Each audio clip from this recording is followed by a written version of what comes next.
Hello students, let's start with the last part of the story. So up to now we have read that Fatik is living with his maternal uncle's family in the city where no one likes him, and he is now just reminded of the affection of the freedom that he had in the village. अब वो फिर से अपने गांव में जाना चाहता है. तो अब चलो अगला पार्ट हम रीड करते हैं. No one could understand it. अब किसी को भी ये समझ नहीं आ रहा था, but it played upon his mind continuously. पर उसके मन में हमेशा यही बातें चलती रहती थी. There was no more backward boy in the whole school than Phatik. School में भी फाटिक जैसा बैकवर्ड लड़का और कोई नहीं था. मतलब पढ़ाई में वो अच्छा नहीं था. He gaped and remained silent when the teacher asked him a question and like an overladen ass patiently suffered all the blows that came down on his back. तो जब टीचर भी उसको क्वेश्चन पूछते थे ही गेप्ड. गेप मतलब look stupidly. मूर्खों की तरह देखता रहता था, चुप रहता था. और फिर एक एस की तरह, एस मतलब गधा, गधे की तरह जो उसको मार पड़ती थी वो सहता रहता था. When other boys were out at play, जब बाकी के लड़के बाहर खेलते थे, he stood wistfully by the window and gazed at the rows of the distant houses. तो वो विंडो के पास खड़ा होके बाहर देखता रहता था दूर के घरों की तरफ. Wistfully मतलब with a longing, with a desire, क्योंकि वो भी वहाँ जाना चाहता था. And if by chance he espied children playing on the open terrace of any roof, his heart would ache with longing. और अगर उसे कभी कोई बच्चे नजर आते आ जाते जो अपनी छतों पे, घरों के टेरेस पे, छत पे खेल रहे हों, तो उसके मन में भी एक डिजायर होती थी कि मैं भी वहां जाके खेल लूं. One day he summoned up all his courage and asked his uncle. एक बार उसने अपनी सारी हिम्मत जुटाई और अपने अंकल से कहा, uncle when can I go home. मैं घर कब जा पाऊंगा. His uncle answered, wait till the holidays come. कहता छुट्टियां आने दो फिर जाएंगे. But the holidays would not come till November and there was a long time still to wait. पर हॉलीडेज तो नवंबर में होनी थी और उसके लिए अभी बहुत वेट करनी पड़नी थी. One day Phatik lost his lesson book. एक दिन फटिक की लेसन बुक गुम गई. Even with the help of books he had found it very difficult indeed to prepare his lessons. Books के साथ भी लेसन को प्रिपेयर करना उसे बहुत मुश्किल लगता था. Now it was impossible. अब तो ये बहुत मुश्किल था. Day after day the teacher would cane him unmercifully. अब डेली टीचर उसको मारते थे. केन करना, डंडे से पिटाई करना, unmercifully without any mercy. His condition became so abjectly miserable that even his cousins were ashamed to warn him. उसकी कंडीशन, उसकी हालत इतनी मिजरेबल हो गई, दयावली हो गई. एब्जेक्टली भी मिजरेबल होता है. बहुत दयावली हो गई कि उसके जो कज़न थे, जो मामा के बेटे थे, उनको भी शर्म आती थी उसे अपना भाई कहने में. They began to jeer and insult him more than the other boys. बाकी लड़कों के ज़्यादा वो उसका मजाक उड़ाते थे. जेयर मजाक उड़ाना, इंसल्ट करना, बेइज्जती करना. He went to his aunt at last. आखिर में वो अपनी आंट के पास गया and told her that he had lost his book. और उसने उसे बताया कि मेरी बुक गुम गई है. His aunt pursed her lips in contempt. उसकी आंट ने नफरत से अपने जो होंठ थे वो सिकोड़े, पर्स किया and said, You great clumsy country lout, how can I afford with all my family to buy you new books 5 times a month? कहते तुम क्लमजी, क्लमजी मतलब ऑकवर्ड, अजीब से, कंट्री लाउट, गांव के लड़के, मैं अपनी पूरी फैमिली के साथ तुम्हें दिन में पाँच पाँच एक महीने में 5 बार किताबें लेके देना कैसे अफोर्ड करूं. That night on his way back from school Phatik had a bad headache with a fit of shivering. उस दिन जब फटिक स्कूल से वापस आ रहा था तो उसको बहुत ज़्यादा सिर दुखा. With a fit of shivering, shivering मतलब कपी छिड़ना. He felt he was going to have an attack of malarial fever. उसे ऐसे लगा कि मुझे मलेरिया वाला फीवर हो जाएगा. His one great fear was that he would be a nuisance to his aunt. लेकिन उससे सबसे बड़ा डर था, क्या था, कि उसकी आंट के लिए ये एक मुसीबत होगी. The next morning Phatik was nowhere to be seen. तो अगली सुबह फटिक कहीं नहीं दिखा. All searches in the neighbourhood provide futile prove futile. Futile मतलब यूजलेस. तो जितनी भी सर्च की गई उसे ढूंढने के लिए वो सब बेकार की थी. मतलब वो कहीं नहीं मिला. The rain had been pouring in torrents all night. Torrents मतलब देयर वाज हैवी रेन. सारी रात बहुत भारी बारिश हुई थी.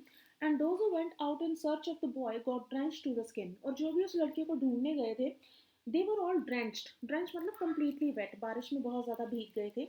Eight last Bishambar asked help from the police. आखिर में बिशंबर ने पुलिस की हेल्प ली. At the end of the day a police van stopped at the door before the house. तो जब दिन ढला, शाम को एक पुलिस वैन आई. It was still raining and the streets were all flooded. अभी भी बारिश हो रही थी, गलियों में पानी भरा हुआ था.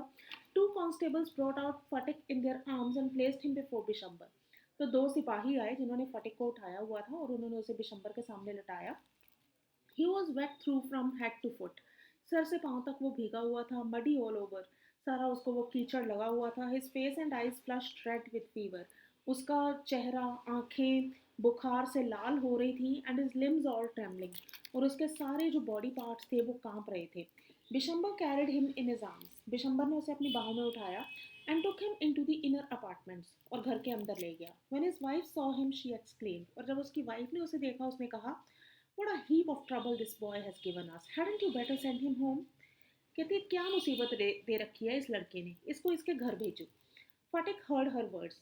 अब फटिक ने उसकी आवाज़ सुनी एंड सॉफ्ट आउट लाउड. और जोर से सिसक के बोला, uncle I was just going home but they drag me back again. Uncle मैं घर ही जा रहा था पर ये मुझे ले आए.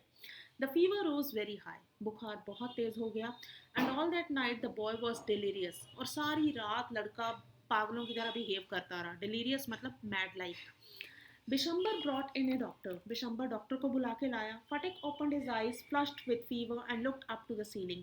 फटिक ने अपनी आंखें खोली जो बुखार से लाल थी और उसने सीलिंग की तरफ देखा, छत की तरफ देखा. And said vacantly. और कहा, uncle have the holidays come yet, may I go home. छुट्टियां आ गई, मैं घर चला जाऊं. मतलब इतनी डिज़ायर थी उसकी घर जाने के लिए, एक्चुअली माँ के प्यार के लिए.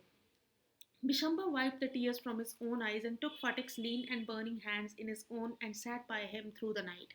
Fatik ने अपनी आंखों से भी आंसू पहुंचे और सारी रात वो लड़के का हाथ पकड़ के बैठा रहा. The boy began again to mutter. लड़का फिर से बुड़बुड़ाने लगा. At last his voice became excited. आखिर में उसकी आवाज़ बड़ी excited हो गई. Mother, he cried, don't beat me like that. Mother, I am telling the truth. माँ मुझे मत मारो, मैं सच बोल रहा हूँ. The next day Fatik became conscious for a short time. अगले दिन फटिक थोड़ी देर के लिए होश में आया. He turned his eyes with about the room.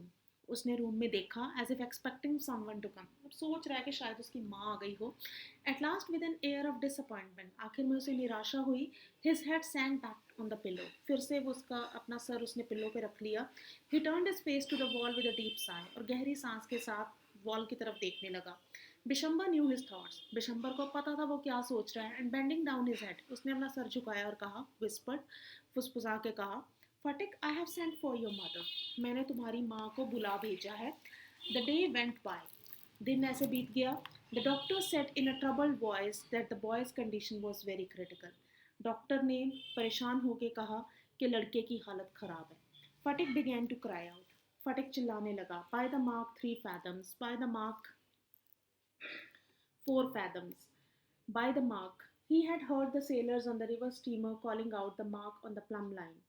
Plum line is measuring line. जब बोट जाती है रिवर में तो एक वो इमेजनरी लाइन रखते हैं जहाँ से वो डिस्टेंस मेजर करते हैं. तो पानी में डिस्टेंस को वो मेजर करते हैं फैदम से. तो अब फाटक भी बोल रहा है 3 fathom 4 fathom. Now he was himself plumbing an unfathomable sea. अब वो खुद पार कर रहा था एक ना नापा जाने वाला समंदर. मतलब संसार का ये जो समंदर है. Later in the day, Fatik's mother burst into the room like a whirlwind and began to toss from side to side and moan and cry in a loud voice.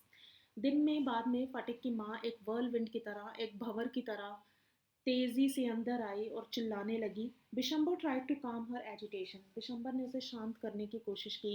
But she flung herself on the bed. पर वो bed पे आई and cried और चिल्लाई, फटिक, my darling, my darling. Fatik stopped his restless movements for a moment. एक पल के लिए फटिक रुका. His hand ceased beating up and down. उसके हाथ ऊपर नीचे होना बंद हुए. ही सेड, ए, उसने कहा. The mother cried again. माँ ने फिर चिल्लाया, Phatik, my darling, my darling. Phatik very slowly turned his head and without seeing anybody said, mother, the holidays have come. तो फटिक ने सिर्फ इतना ही कहा, मदर, छुट्टियाँ आ गई हैं. So this is the open end of the story where the writer is not telling us what happened next. So rest depends upon the reader. तो हम अब यही सोच सकते हैं कि यहाँ पे फटिक की डेथ हो गई, हॉलीडेज आ गई हैं, मतलब Phatik is free now. So that is the end of the story. Thank you.